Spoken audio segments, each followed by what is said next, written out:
ഞാൻ മുമ്പൊക്കെ പറഞ്ഞിട്ടുള്ള പോലെ വിചാരധാരയുടെ ഒരു അജണ്ട എങ്ങനെയാണ് ഇന്നത്തെ ഭാരതത്തിൽ നടപ്പിലാക്കുന്നത് എന്നുള്ളതിൻ്റെ ഏറ്റവും പ്രത്യക്ഷമായ ഉദാഹരണമാണ്. ഏറ്റവും അവസാനത്തെ ഉദാഹരണമാകട്ടെ എന്ന് ആഗ്രഹിക്കുന്നുവെങ്കിലും അതിനുള്ള സാധ്യതയല്ല ഞാൻ കാണുന്നത്.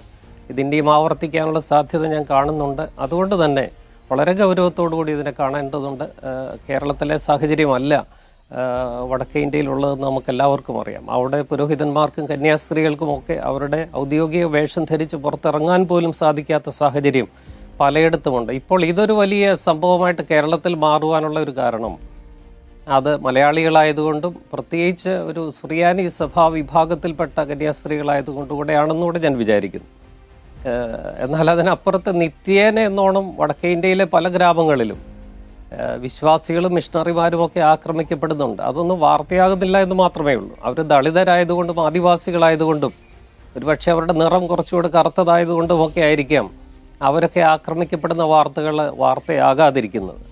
അതിലൊക്കെ പുരോഹിതന്മാരും സഭാ നേതൃത്വവും ഒക്കെ ഇടപെടാതിരിക്കുന്നതും.